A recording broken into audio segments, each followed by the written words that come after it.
Ever since I was younger, I was into video games. Somebody like the Fuse so I can bring bad news to all these crews who can't NBA jam. What's going on, guys? Welcome back to another beer review. Treehouse beer review time. It's been a while since we reviewed a Treehouse beer. At least it feels like it's been a while. I think it has been. Courtesy of my man Jason. Thank you, sir. I appreciate you. Fun fact, I went to Treehouse in 2015 in Munson, and I met Jason in line, and he was a ridiculously cool person, and we have kept in touch ever since. So he had sent me a message saying, hey, I've got something I think you want to try. And he sent me, I finally get to try this. It is Gggreennn.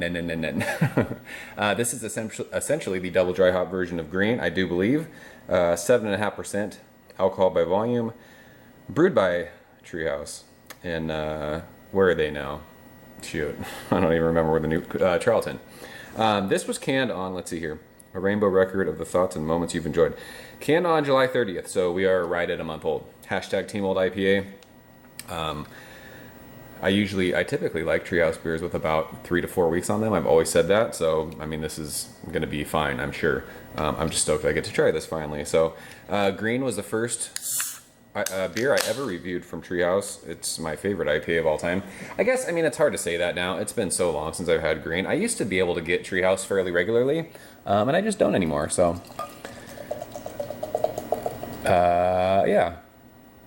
I think Green is my most, the lighting's not that great out here today. I think Green's my most viewed review on YouTube, so. We're using our Treehouse juice machine glass because beer always tastes better in proper glassware. Treehouse proper glassware. This glass is sexy AF. So let's go ahead and get into this one. I mean, it looks like a Treehouse beer. Super hazy. It's that awesome lemonade color. Finger of super fluffy, bright white head. I could smell that as soon as I cracked the can. So shove her fat nose in it and see what she's got. Yeah, I mean, this smells like a Treehouse beer. It's got that rad bubblegummy yeasty thing. Green always gave me, and I said this the first time I ever drank it, it was like a basil kind of a note, like that kind of sharp herbal note that I love so much. That's in this. It smells like candy. It's like candied orange. There's like sweet tangerine in there. I mean, even at a month old, this thing is still jumping out of the glass. It smells so, so good. It reminds me of like all the good times I've had drinking Treehouse beer. A lot of people like to say that Treehouse isn't the same, and I kind of bought into that in the beginning. When they started upping their production, when they moved to Charlton, I sometimes felt like I got like kind of, not off cans, but just cans that were different than what I was used to with Treehouse. So I kind of think they've figured it out now. They've been, I mean, that new place has been open for, what, has it been 3 years, 2 years? I feel like it's been open for a while. And the last couple cans of Julius I got were fire. This beer smells amazing. It does. It brings back all those old Treehouse feels, that bubblegummy, yeasty, awesome, just basil-y, orange, little bit of like even grapefruit pithiness in there. But this is just, it's super soft. And it's got this cool like bready kind of crackery sweetness. It smells great. So let's go ahead and taste it. Jason, cheers. Appreciate you, sir.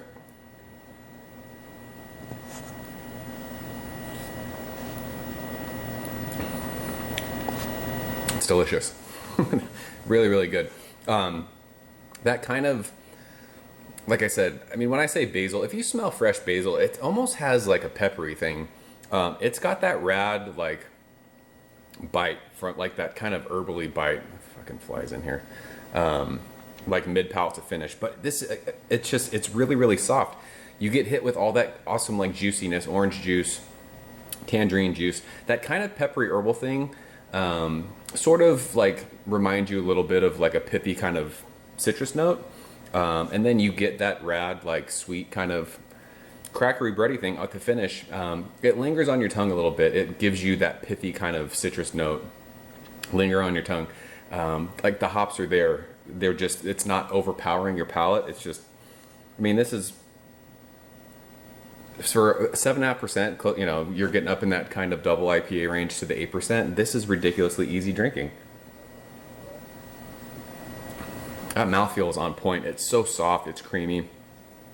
This has been sitting out a little bit, and it's really, really warm in North County, San Diego right now. It is low 90s where I'm at, and it's, I mean, the one side door in the garage is open, but it's warm out here. So this beer is like warming up rapidly.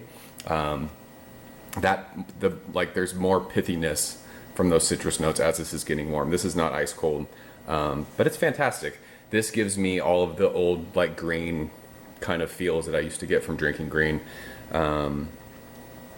I mean, this is a month old. It's double dry hopped. Would I be able to tell blind that this is like an enhanced version of Gggreennn? Probably not. This just tastes like a ridiculously awesome can of Gggreennn to me. So it's a winner. This is this is really, really good. This is now like jogging my brain and saying, yeah, Gggreennn is my favorite beer, my favorite IPA of all time. And I still think that that would be true today if I were to have some cans of Gggreennn. That's fantastic. It's world class. Even at a month old, it's drinking great right now. So if you guys had the July 30th can of Gggreennn, let's talk about it. Did you like it? I think it's absolutely fantastic. This is vintage Treehouse. This is them showcasing what they can do with hoppy beers. So easy drinking, so delicate, so soft, so bright at the same time. It's amazing stuff. So I'm a big, big fan. This is world class. I would gladly have 50 of these cans in my fridge right now, even at a month old, because I would drink all of them and I'd be stoked. So that is Gggreennn. I don't know why it's so fun saying that. If you guys have had it, leave a comment below. Let me know what you think. Jason, I appreciate you, sir. I'm so glad that I got to try this beer. I'm stoked. So thank you so much for sending this one. I wouldn't have been able to try it any other way. So that's it. I'm out of here, guys. As always, thank you so much for watching. Mr. Krajak, let him know. Thank you for coming behind the bar, in the arcade, all that shit. Ever since I was younger, I was into video games. Somebody like the Fuse so I can bring bad news to all these crews who can't NBA jam with the shoe.